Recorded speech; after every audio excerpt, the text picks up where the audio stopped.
Alrighty guys, we're back for Proto Synthesizer, and this is a Foundation Standard Brew, and I'm Red Cat. Let's briefly go over the deck, then hop right into some ranked, but first things first, this was a suggestion over in the Discord from a patron, so thank you so much for the suggestion. It's gonna be a fun one. Alright, we got all four Simulacrum Synthesizers, one of my favorite blue cards actually. It's a 3-mana artifact. When it enters, scry 2, awesome. Whenever another artifact you control with mana value 3 or greater enters, you create a 0/0 colorless construct artifact creature token with. This creature gets +1/+1 for each artifact you control. Awesome stuff, dude. So of course, we're going to love to copy this with abilities like 3 Steps Ahead, for example. Also just being one of our counter spells. Got to do some rearranging for sure, because it's at the very least going to be 3 mana. But we can also copy that synthesizer with cards like Hulking Metamorph with the prototype cost of 2 and double blue. You may have it enter as a copy of an artifact or creature you control. Cool. So it'll still be the 3/3 that the prototype says there, right? But it'll also be entering as Simulacrum Synthesizer, which is actually really neat, right? The other prototype cards that we have packed in, Combat Thresher here, got to do some rearranging. Prototype is only 3 mana. Steel Seraph, same concept, do some rearranging. Both of these cards, pretty darn good, honestly. Having the split between them instead of going one or the other as a 4 of makes a lot of sense, I would say. Having a good variety in a deck list like this, yeah, I don't know, it just kind of makes sense to me. Got a couple Mightstone Weakstones to work well with that whole artifact theme. Usually when I play Mightstone Weakstone, I play like all 4 of them. So I feel like that's not really what the deck list is trying to do, but overall, I still think it's going to be pretty terrific in here because you can do things like play this, draw 2, and generate on your synthesizers as well. So yeah, I like that. The top end, we have a Season of Weaving, which will do a thing every now and then. And then we also have a one of Eternal Wanderer as well, which will definitely do the thing every now and then, especially with the -4 when we don't have board wipes packed in. The -4 on the Eternal Wanderer is kind of sort of the only board wipe in here. That being said, we still have tempo and removal packed in with 3 Get Lost, 3 Unsummons. We have a Into the Flood Maw as well, and a Parting Gust too to work well with all the prototype creatures. Also, guys, with that Eternal Wanderer, that +1, of course, really works well with the prototype creatures, doesn't it? All right, guys, other removal packed in pairs beautifully with the synthesizer. We have Unidentified Hovership, able to exile up to 1 target creature with toughness 5 or less. Then when this leaves the battlefield, the exiled card's owner manifests dread. So they actually don't get that card back, which is really cool. We also have a Assimilation Aegis as well for just another way to exile your opponent's creatures. I'm actually not going to take the time to read that though. So again, just huge variety packed into the deck list. We have more ways to survive early on with Authority of Consuls. Creatures your opponent's control enter tapped. That's pretty good. And then also, whenever a creature an opponent controls enters, you gain 1 life as well. I think this will definitely be worth the 2 of in here. We have a couple Serra Paragons too. This is a neat addition. 4 mana, 3/4 with flying. Once during each of your turns, you may play a land from your graveyard or cast a permanent spell with mana value 3 or less from your graveyard. If you do, it gains when this permanent is put into the graveyard from the battlefield. You exile it and you gain 2 life. Dude, every time I read Serra Paragon, it's like, where is this card? It seems criminally underplayed. And sometimes it's so underplayed, I forget that it's 3 or less. Sometimes I think it's mana value 2 or less. No, mana value 3 or less is actually kind of insane, isn't it? All right, the mana base. We have all 4 of the Verge. We have all 4 archives, a couple Restless Anchorage, a couple Fabled Passage, a couple Mycosynth Gardens, and a Mirrex as well. Even split between islands and plains, because the deck list actually has that even split too, which is actually pretty cool. All right, guys, no honorable mentions. What at the very least should have made the cut as an honorable mention, guys? Let me know down in the comments. Have you been playing Simulacrum Synthesizer? What does your build look like? All right, guys, hopefully that's everything. Yeah, a very large variety in here. I did a lot of rearranging, huh? Either way, I do my duty is to save the more in-depth discussion for the end of the video, so look forward to that. In the meantime, let's go ahead, take this into some ranked, and see how we do.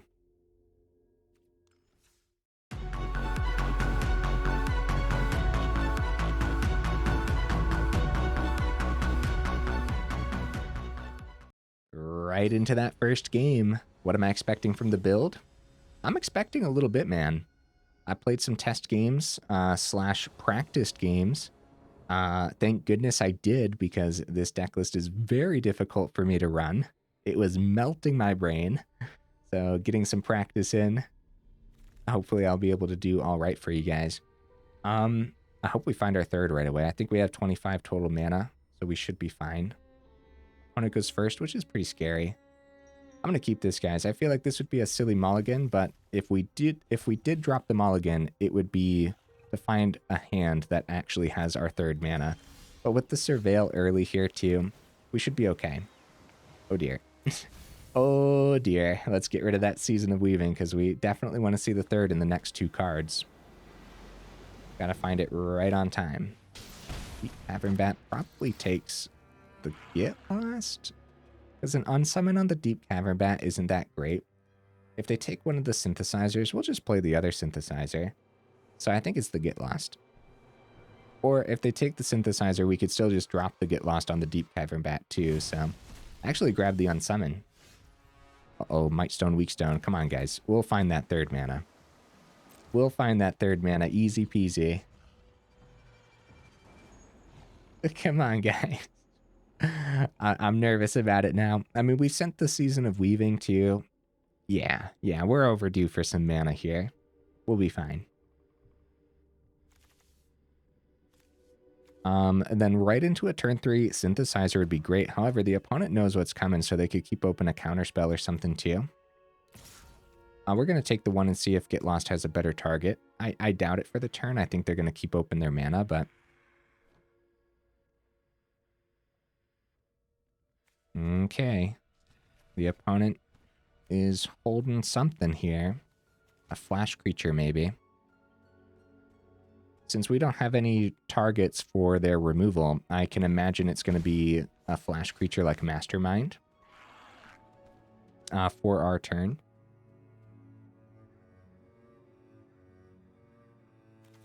The opponent's considering.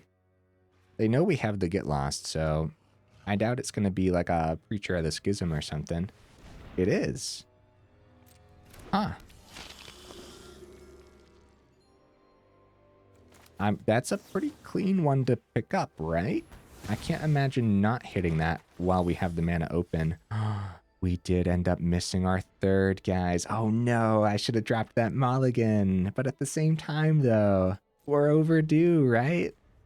I think so. I'm pretty sure we're rocking 25 mana in here. Maybe, I don't think this is a deck list that I'd play 24 mana. Here, we have the deck tracker on the side. Let's see what we have remaining here. Land cards, 45% chance, almost a 46% chance. There we go. Hey, it's land. All right, we don't got to look at the deck tracker anymore. We're good to go, bro. We're good. We're totally fine here. Opponent's tapped out. Get that synthesizer down for sure. Honestly, if we see mana for like 4 turns in a row. All right. There's some mana. We grab it all. Actually, Restless Anchorage, because I'm going to double down on Synthesizer, because we're going to be in danger if we don't start generating creatures. They got so much. Okay, yeah, we're going to go Restless Anchorage, tapped next turn, get the second Synthesizer down. Then Construct might chump the Curiosity. And then we hope that the opponent taps out again, so that way we're not running into any counter spells, especially for the second Synthesizer. At that point, too, the turn after this, we'll have Mightstone Weakstone available for the -5/-5, which I can only imagine we're going to have to use here on like a Sheoldred or something. Crap. It can't be as simple as falling one turn behind, though, right? All right, Restless Anchorage, stick to the plan. Stick to the plan. Come on. Come on, Synthesizer. Yes. All right. Now, it could still be like a bounce spell or, well, it doesn't have to be bounce spell, right? It could just be some simple removal for the construct. So we're still in danger, but now that there's 2 synthesizers on the board, we're going to start getting this ball rolling, huh? Okay, Get Lost is probably worthwhile. Mightstone Weakstone's coming down next turn. Might be another turn after that with another Mightstone Weakstone. I'm going to send the Get Lost.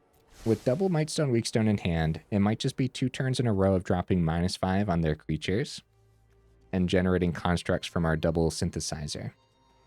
That's the plan. We'll see if we can actually pull it off, huh?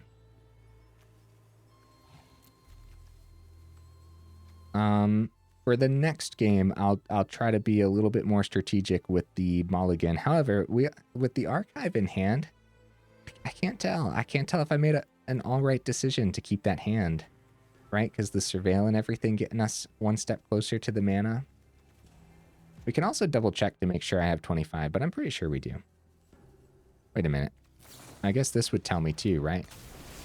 Does it tell me how many actually? Or do I have to go through and count individually over here? I think we have to count individually, so that's not worthwhile. I'm not going to do that right now. Okay, Floodpit's Drowner taps down our 3/3. So we were expecting removal or something there anyways. So that's good, at least. It wasn't like just straight up spot removal. At that point, we could imagine that they have Go for the Throat in hand. Go for the Throat and cut down is very common. It doesn't hit a 3/3 construct. Down to 6. In danger, bro. They're drawing their whole deck from this Curiosity.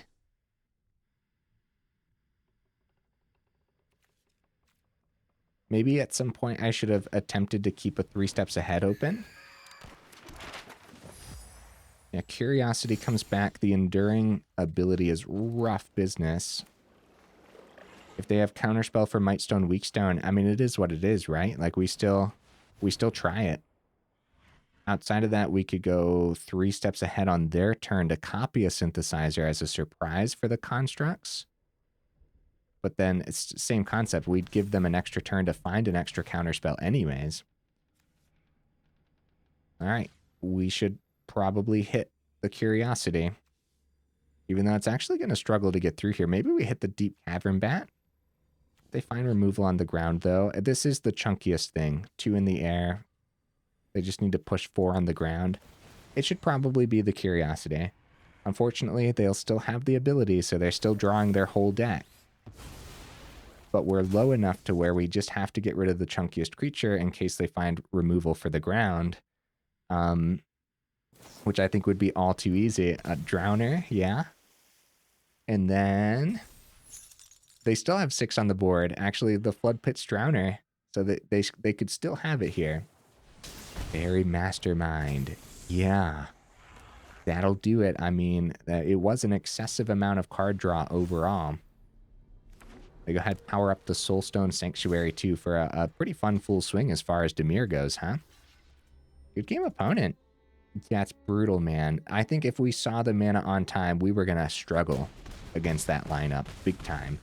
But if we saw the mana on time, maybe we would have had a chance of actually countering the Enduring Curiosity or something, which I would call the MVP for the opponent's match, or for this game, right? Because of how much it actually ended up drawing them. What, like 6 cards or something? That's a lot. That's a lot of excess cards to deal with. All right, let's keep the ball rolling, and I think we can easily roll it into some victories, huh? The Simulacrum Synthesizer ball. Just like on the artwork, right? Actually, what is in the artwork of Simulacrum Synthesizer? I'll have to take a closer look at it, see what's really going on there. 3 mana. This would be a weird mulligan, but it kind of sucks that we don't have Synthesizer in our opener, but we can't expect that in every one, right? So start with Archive. Let's see what's on top. I think we keep the mana, since it's an untapped mana. Fabled Passage can come down on 4 then. Bring another untapped source, right? So, okay, play the Plains. Into the Flood Maw is available. See what we can get done against this Optimistic Scavenger. Gremlin Tamer is a much better tempo play. But we might... Yeah, we could do that. We could. but I'm not going to. There might be a better target in the future of the Into the Flood Maw, and we're about to pick up the Tamer with like a hover ship anyways, or the Assimilation Aegis, which would also be pretty decent. 3 steps ahead. Don't have the double blue yet, but we will with the Fabled Passage when it comes time. Mycosynth Gardens. Hovership or Assimilation Aegis. Is how easy is it for Azorius enchantments to remove artifacts? They might run Get Lost. No. Get Lost doesn't hit artifacts. I don't know what I'm thinking, man. Let's get that Unidentified Hovership down. What could they be running though? Oh, yeah. Sheltered by Ghosts hits non-land permanents. Sheltered by Ghosts would also... Okay, they drop Gremlin Tamer number 2. They find mana for the turn? They do, but it's tapped mana. But it's an enchantment land, which works really nicely. Go wide a bit here, get a swing for 2 instead. Let's get that second blue source. Yeah, Sheltered by Ghosts is definitely going to be a problem. Serra Paragon gives us the Fabled Passage option next turn. If Serra Paragon gets picked up, then the Identified Hovership does not get picked up. Tempo with Into the Flood Maw while keeping open 3 steps ahead isn't possible because we don't have triple blue on the board. But we could go Assimilation, pick up the Tamer because going wide is terrible for us. And then we still have Into the Flood Maw, which would be a terrific tempo play to keep open for if they do find the Sheltered by Ghosts, because on the stack, bounce the creature, hope that they don't have Shard Mage's Rescue. Okay, Glimmer coming down. I think we're in danger, dude. Buffing wide. A good idea. Yeah, they're keeping the 2 open.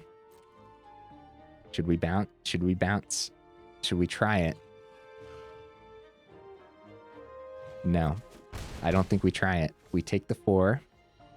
Oh, crap, they're passing it right back. Okay. Okay. Yeah. Yeah, I'm going to hold on to the Into the Flood Maw. Oh, Steel Seraph is going to be terrific if we can actually land it. But we'll try to establish the Serra Paragon first, and this lets us keep the Into the Flood Maw open again. Similar concept to the last turn. Want to play it on the stack. Oh, guys, I could have done the Fabled Passage to thin the deck list. I don't know what I was thinking there. All right, let's pass it back. With them keeping the 2 open, the Shard Mage's Rescue, I can imagine it's in their hand, right? Another Glimmer. They got a lot of creatures, man. Okay, they are boosting the Scavenger. It's gotta be Shard Mage's Rescue. I don't even think we can risk the block successfully. Ethereal Armor. Okay. Okay. We can actually wait for this to land because we want to see where they're sticking this +1/+1 counter. Probably going wide, though, on the Glimmer. Yeah. They still got 1 card in hand. What do you guys think? Shard Mage's Rescue? They sing with just the 7/7. All right, we try it. We try it. There's no way we don't try it this time.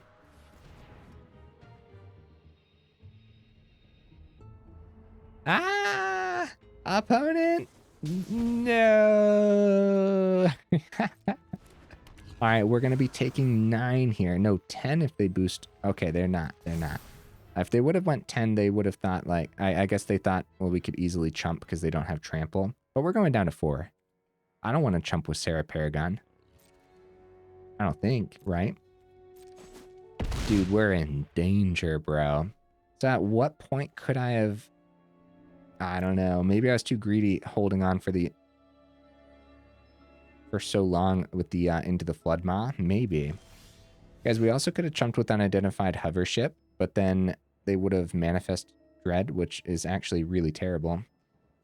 Oh, Synthesizer. Hello, buddy. Let's grab another blue source on the Fabled Passage, thanks to Serra Paragon, gaining 2 here as well. Awesome. Blue source. Synthesizer. Now we're talking. Now we're talking, guys. All right, we don't need mana. Yeah, 6 mana's fine. Send it both. Steel Seraph. Yes. All right. All right. And then I don't plan on blocking with Serra Paragon. But we have nothing to play back anyways. Yeah, lifelink still makes the most sense here, right? Because we could go Vigilance, still be able to power up the Unidentified Hovership. I'm hoping they miss here. They do miss. That's great news. Oh, Restless Anchorage. Oh, crap. I overlooked that completely. They have a terrific full swing. Where we're forced to chump. We have a great block here, but then they have 8 on the board. That works out, actually. Chump. Go down to 1. Could recast Steel Seraph from the grave next turn, though, if we decide to. We got to take out the Restless Anchorage. Okay, let's see what ends up happening here. Yeah, if we went Vigilance, we could have blocked with that Unidentified Hovership. All right, let's see if they use that map token, which they have nothing in hand, so they definitely should. We're holding on for dear life, guys. Hopefully I'm playing it out well enough, too. This is the style of deck list that has so many options. All right, another 3 steps ahead. Well, we got to copy some of our removal, huh? And pick up the Scavenger. Then we're going to start going wide with the Synthesizer. Could do all that on their turn, but if they draw Shard Mage's Rescue, then uh-oh. So we should probably do it on our turn. It's 4 mana. Hovership or... Oh, Hovership doesn't work because it's toughness 5 or less, so it has to be the Assimilation. Still have 2 mana available. So we won't have anything else for the turn, unfortunately, but we still... It's a really good turn, man. It's a really, really good turn. I guess we could equip this, too. I guess. It doesn't really do much. So being at 1, they have all those creatures to swing in with next turn. I guess it would be Vigilance for the turn, then. If they find removal, it is what it is, right? It is what it is. Wait a minute. I went lifelink anyways. Uh-oh. Oh, dear. Crap. Let's see what happens. See what the opponent finds. Yeah, if they find removal, we could power up the Unidentified Hovership. GG opponent. Okay, whew. Whew. Ah, jeez, man. We got there. We held on for dear life, bro. All right, so a few things. The swing, a full swing wouldn't have gotten him there. We have a block here, 2 damage on the Gremlin, brings us down to 2. If they drew something that could have boosted, they would have needed to boost 2 of their creatures because we still would have had good chumps. If they found removal, like a Sheltered by Ghosts, and they tried to remove our 6/6, we could tap the 6/6, power up the Hovership as another chump, right? And then next turn, we could go 3 steps ahead again, copy one of our removal pieces, and generate another construct anyways. So yeah, we were able to sustain ourselves. Hopefully I played it out well enough. I really wanted to choose Vigilance.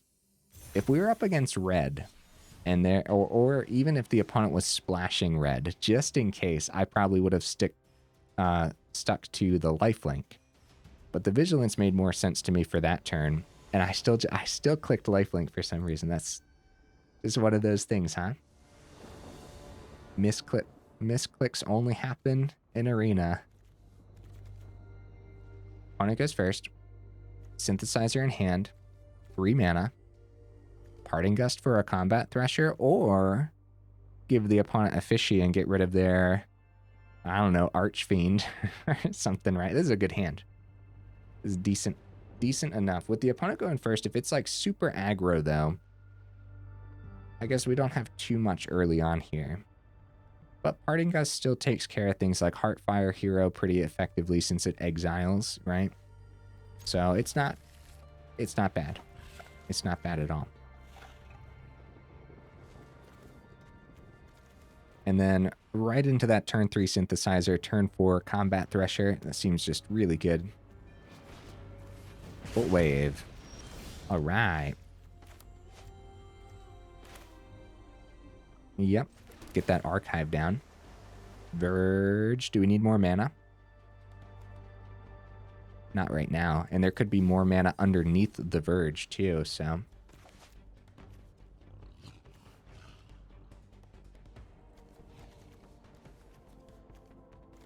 Yeah, next turn we get the Floodfarm Verge down. Easy peasy. At that point, it's just a really freaking good Azorius dual land, huh?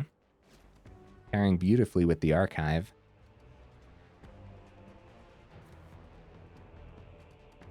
Opponent, what you doing, buddy? You got another Bolt Wave or two to drop for the turn?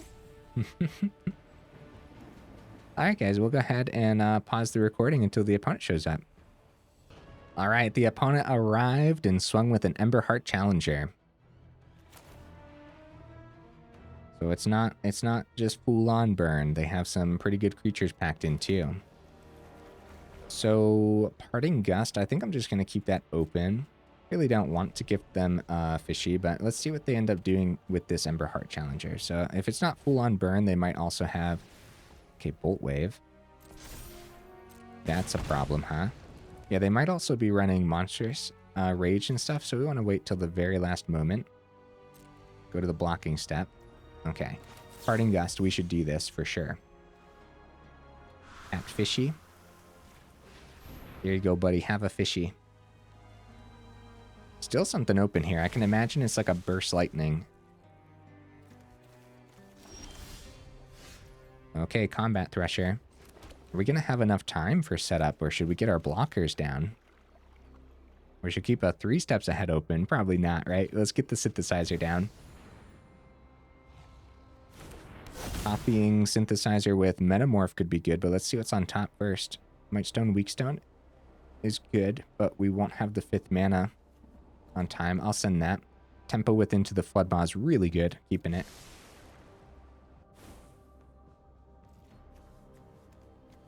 If we have a chance to copy Synthesizer with Metamorph, then we should. But let's see what they end up doing here first. Oh. There was a Monstrous Rage that they did. Oh. Okay. They did it while they had the open mana because they were about to spend all 3 mana on the Nemesis. I wonder what they drew then at that point. Yeah, that makes sense. So we want to go Thresher. Keep the Into the Flood Maw open to bounce the Nemesis in combat. We do find our 5th mana. See what the opponent can pull off here. We're in danger for real, man. We're in big danger.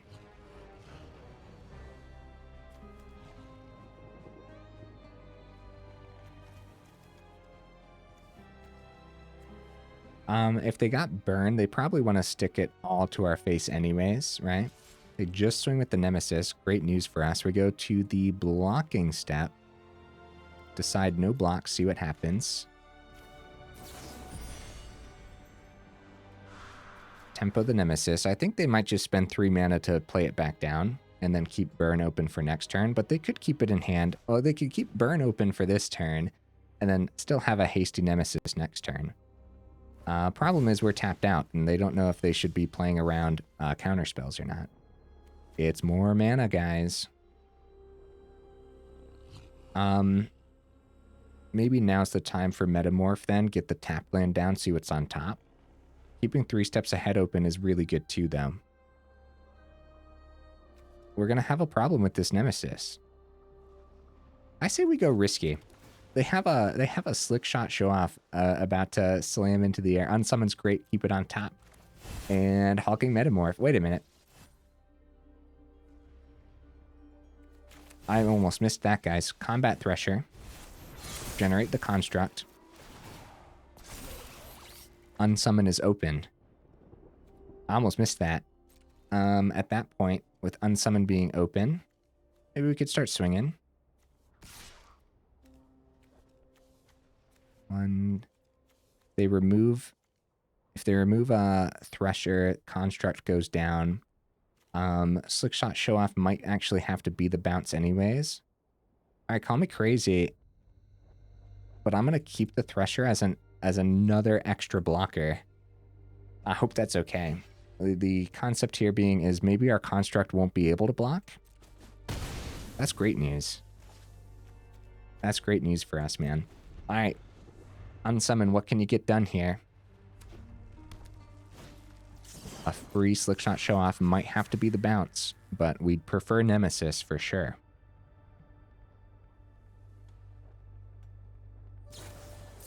Blooming Blast. Well, they won't have enough mana for Nemesis now. Are they going to gift us a treasure's the question. They do gift us the treasure. Okay, I'm down for more mana, right? But we're down to 4. They swing. We wait for the last moment again. They're going to try it. They're going to try the Monstrous Rage or something, right? It's actually going to be Boros Charm. Oh no! It was all too easy for the opponent, huh? No, they worked hard for that, honestly. But the Boros Charm, I guess they wanted to play it out completely just in case, because they didn't know it was in hand. Especially after we had the 2 mana. They gave us the treasure, so we had 2 mana open, which could have been a counter spell. But then the Slickshot Show Off would have been the excess damage getting through anyways, so... GG opponent. Guys, while I have you here in the middle of the video, or towards the middle end of the video, you know what? Before the last match of the video, while I have you here, down in the description, we have that Discord link, as well as that Patreon link too, if you're interested in supporting the channel that way. But also, guys, with the YouTube stuff, make sure you actually drop the video a like if you've been enjoying the video. Also, if you've been enjoying the channel, then consider subscribing as well, because it really does help out the channel. So thank you guys. I really do appreciate it. Ooh, couple Surge Engine. I really wanted to see the Surge Engine today. Just like an extra artifact that, well, first of all, we're keeping this. Just like an extra artifact that works well with all the other artifact synergies in here. Except, of course, it's 2 mana, so it doesn't necessarily work with the synthesizer, but we have other artifact synergies packed in, other ways to copy our artifacts. Surge Engine is no joke in multiples on the board. All right, we'll get our blue source down.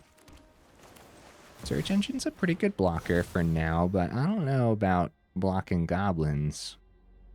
We'll see, we'll see.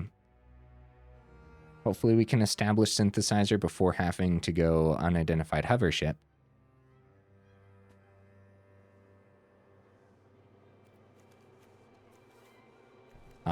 I say hopefully, but pretty much no matter what, we're going to try to do that.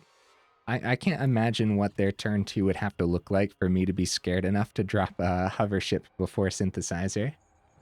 Also, if we don't see the second white source, we will not have Hovership. The mana base isn't that greedy, but I am thinking about going down to 1 Mycosynth Garden.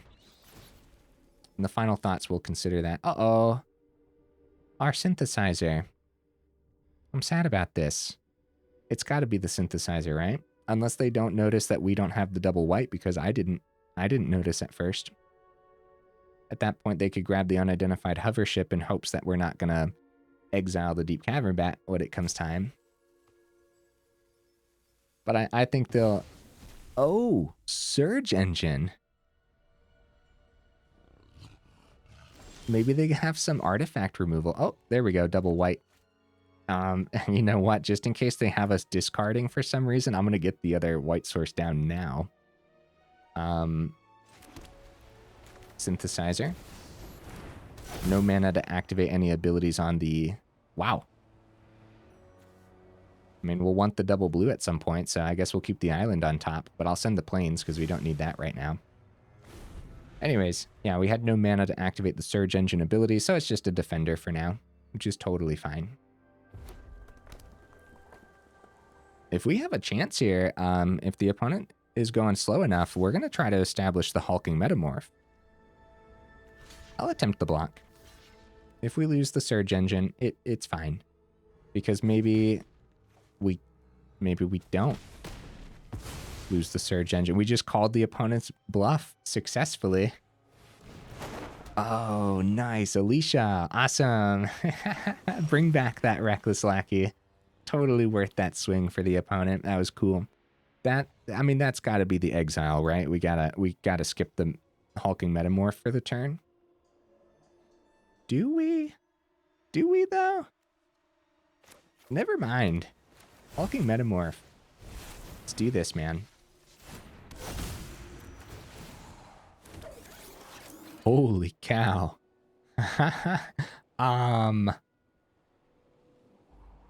3 turns in a row, popping Synthesizer while popping the opponent's creatures. I'm keeping these, dude. Call me crazy, man.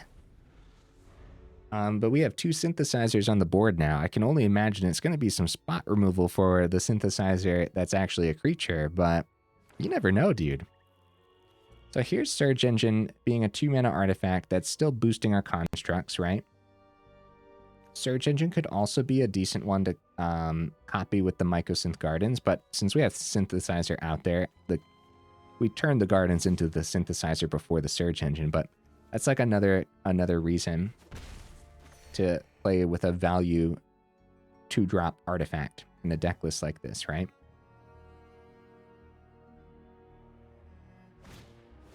Yeah, our turns are going to be a little weird, but what is this? Click an option below. All right, so we can lose 3 life, sacrifice a non-land permanent, or discard a card. I guess we don't need the Mycosynth Gardens, but we also don't need all this life total right now either. So let's just lose the 3 life. Because I'd rather play... Actually, that works out really nicely because we can pick up the Deep Cavern Bat and play the other Surge Engine too. Getting a couple constructs down. We do this before combat for sure, because we're going to have a great swing with the first construct here. And then we play the other Surge Engine. Now that we have the 2 open. Again, before combat, because it affects the combat. Swing for 8, and then we'll have a great full swing next turn too. They do go for the chump. That works out nicely. Just getting more creatures off their board. I guess their plan, of course, is to bring back the Reckless Lackey, though. If they can swing. This is a rough board to swing into. The best card to swing with would be like a Squee or something. A card that just has haste, swings in, gets the raid creatures going, but then can also be brought back at some point by itself. Or any hasty creature would work because they could still potentially bring it back with the Alicia anyways. So, yeah, we really put the opponent between a rock and a hard place here. Deep Cavern Bat grabbed the Unidentified Hovership, but I got bad news for the opponent, man. I got bad news. Oh, man. I wonder... This has Death Touch. It's a good swing, but we are just gonna go with the... Oh. Yeah, they do go for the swing. Because what ends up happening here... First of all, we're gonna accept the trade. But if we didn't accept the trade and we took 3, both of the raid abilities would have happened. Still get their Reckless Lackey, though. Alright, opponent. I am so sorry. I'm so sorry, bro. Unidentified Hovership. Couple more constructs. Let's finally take the Alicia off the board and activate the Surge Engine ability. And I guess we could swing in the air, too. Right? Get that full swing, see what happens. If they have like a Burst Lightning, they could pop the Hovership, Manifest Dread, then chump one of the 10/10s with their Manifest Dread. Other than that, they still have chumps into these 10/10s. They do go for the Concede, however. Really fun final swing, ending on a high note. I'm satisfied, dude. Oh, heck yeah, I had fun. Although I kind of wish the opponent could have seen a little bit more, right? Like they're going for Rakdos Raid, I'm assuming. Rakdos swings. Rakdos creatures that like to attack. So I would have loved to see more of that deck list, or seeing if they were able to pull anything off a little bit faster too, honestly. But yeah, we had a lot of great things there. A lot of really great synergies too.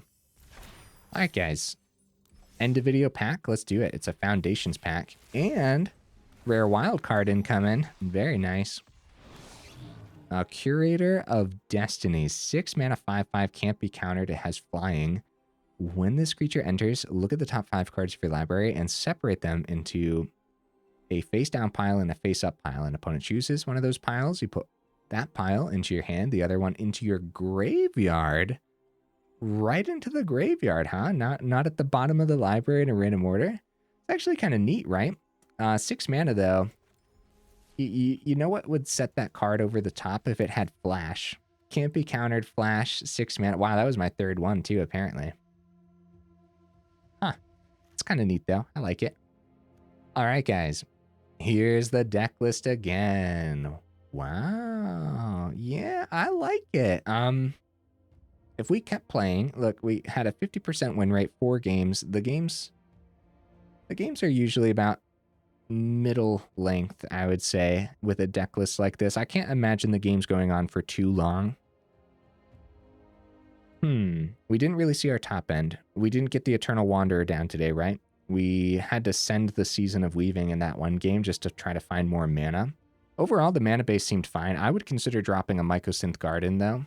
I don't know what you'd go up, because we just have, like, huge variety. Maybe a third Restless Anchorage. Overall, it did well enough to say I'm not going to change anything. It is 25 mana total, by the way, guys. 25 feels about right. You're going to want to see your third on 3. No matter what, you're going to lose.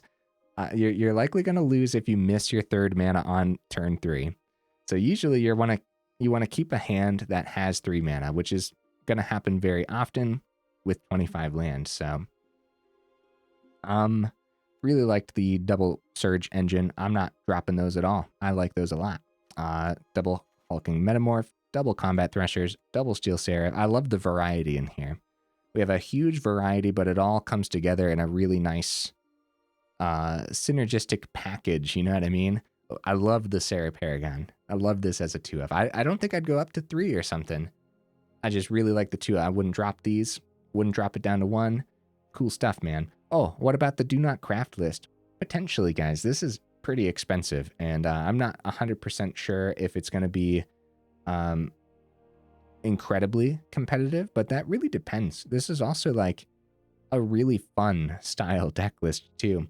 I would say, even though it's on the Do Not Craft list because it's relatively expensive, like Synthesizer's Mythic, Surge Engine's Mythic, Serra Paragon's Mythic, right? Got a lot of rares packed into with the Hovership. Even the Assimilation Aegis is Mythic, which is insane. Get Lost is rare. 3 Steps Ahead is rare. Authority is rare. We didn't get to see this today, did we? I still think it's going to be worth the 2-of, especially if you see it early on. Yeah, especially if you see it turn 1. That could really turn the tides, because how many games are you just holding on for dear life, and you just need one more turn. One more turn, and then you can like start to push through. The Authority lets you get that one more turn if you have it early enough. So yeah, I like the 2-of. Anyways, guys, even though it's on the Do Not Craft list because of how expensive it is, I would say put it on the craft a little bit less list based on what your collection looks like, which we still have to come up with a shorter name for that list, but just keep an eye on your collection and yeah, base the deck list on what you actually have, because there are some budget-friendly cards in here, like Hulking Metamorph is just uncommon, and Combat Thresher is just uncommon too. So even though I really like the variety, if you don't have Steel Seraph, you could just drop 2 Steel Seraphs and go up a couple Combat Threshers. At that point, the mana base is looking a little less hungry, because double white on the casting cost for Prototype, only a single white on the Thresher. So that's actually great news, right?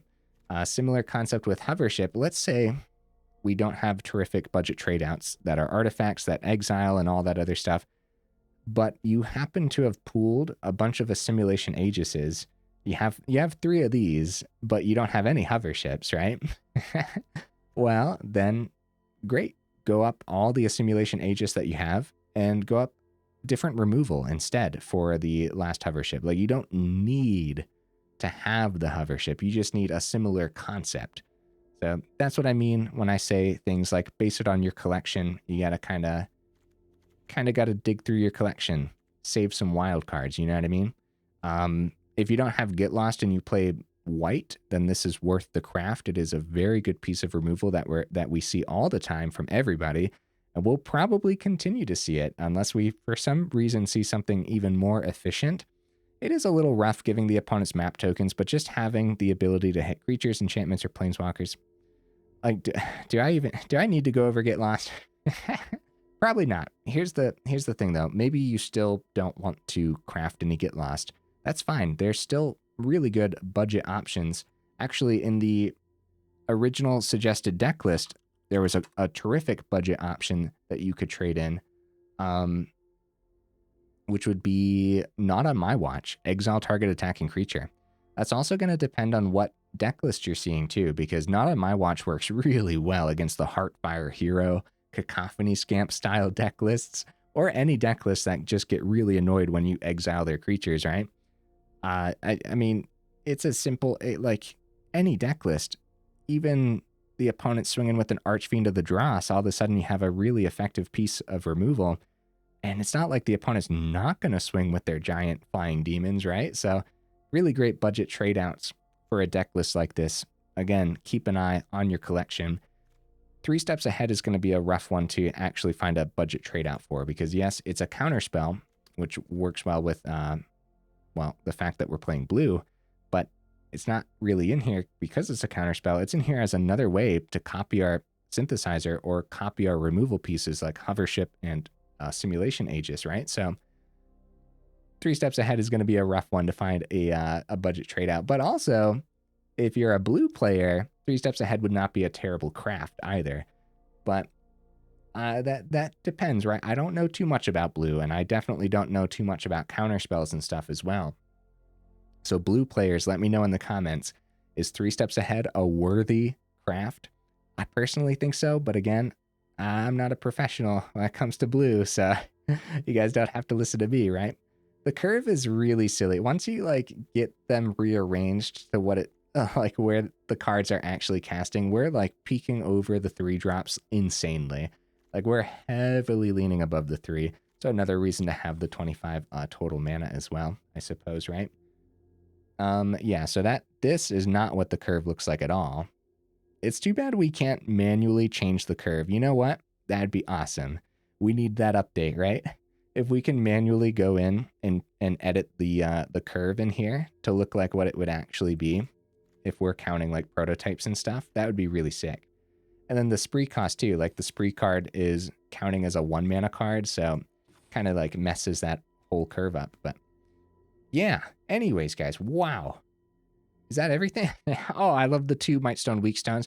Just having another artifact that helps you restock your hand, that makes a lot of sense to me. And then also, like, yeah, you'll use it as ramp sometimes into bigger and chunkier. Like, you don't actually have to use the prototype side of this. You could just go right into the Combat Thresher for 7 mana if you're ramping with Mightstone Weakstone, right? But it's not like the greatest thing in the world to play a 7 mana 3/3 double strike, as opposed to just playing a 3 mana 1/1 prototype and then doing that again with another thing. So maybe not ramping into your top end, but rather playing multiple artifacts on the same turn, getting multiple triggers of constructs on the board too. All right, guys. Wow. Yeah, a lot to talk about here. Again, my main change, I'm not going to change anything though. My main change is looking like Mycosynth Gardens down to 1 and then going up like maybe a Restless Anchorage, but I'm not going to. I think more testing is required for sure. That's another thing, guys. If you're looking at your collection and wondering what you could trade in, keep an eye on the mana base, because there's probably a lot you could trade in and trade out with the mana base. Fabled Passage. We have the Fabled Passage in here mainly. Well, deck thinning's okay when you have 25 sometimes, right? But also, like, it works well with the Serra Paragon. Being able to recast the Fabled Passage back from the grave is pretty good. Usually when we see Azorius control, we do see Demolition Field very often too. Demolition Field could make the cut as a 1/of. The mana's pretty greedy, man. The mana's pretty greedy. That's maybe Demolition Field could maybe make the cut as a one of if you don't have the Fabled Passages, or maybe you only have one Fabled Passage. Maybe that's also like an unnecessary thing. Additionally, other great budget trade outs for land. Dude, I keep bringing it up. I love these land. The Duskmourn common lands. They do so much. I promise, guys. You got to try them out at some point, right? Just to see how it does. It does depend on the deck list a little bit, but comes out tapped unless a player has 13 or less life. How many of those games do you guys suppose we hit 13 or less life before playing our 4th mana? Right? How many of those? I'm not 100% certain. I'd have to go back and watch. But if I had to guess, I bet it was like all of them. Which is brutal, man. That's just kind of how the meta is. Even if it's not before you play your 4th, your 5th, or your 6th, still, that just this coming down untapped as a terrific Azorius dual land. I don't know, man. This is a great budget trade out if you don't have all the lands over here. However, if it's the archive that you don't have and it's the Verge that you do have, and you go up something like Abandoned Campground, then you're going to have to really consider what you're dropping over here. Because when you have the archive and the Verge, then the Verge can also be tapped for blue. But if you have Verge and the Campground, it's only tapping for white, which could be pretty tricky at times. Luckily, we have a lot of double white casting costs over here anyways, so the Verge still makes sense regardless. But also, if you're dropping the Fabled Passage, that's one less way to see a basic for the Verge too, so that's something as well. Oh my goodness, guys. One of the reasons I'm considering the 3rd Restless Anchorage is because you're generating map tokens, which happen to be artifacts, which happen to boost the constructs, which is actually really good if you're also swinging in with the constructs too. So, oh man, so much to say about this one. Really neat. Thank you again for the suggestion. A lot of fun. Yeah, this is one. I love Synthesizer. It's so neat. We got to visit it again. We definitely will visit it again. Maybe in an Is It build. You know, it would be pretty cool too. Jeskai Synthesizer. That sounds really neat, doesn't it? Yeah, at some point. Maybe we'll go a different route next time too. Maybe we won't go the prototype routes. Or maybe we won't go the copy routes either. Maybe we'll try like control. Just like full-blown control, but then Synthesizer is our main win condition or something. See, that sounds pretty neat, doesn't it? But of course, if we go that route, I'd want to plug red into it somehow, you know? Yeah, we'll see. Either way, guys, wow, enough rambling, huh? If you made it this far into the video for real, y'all are champions. Let me know what you thought of the deck list down in the comments, and I will see you in the next video.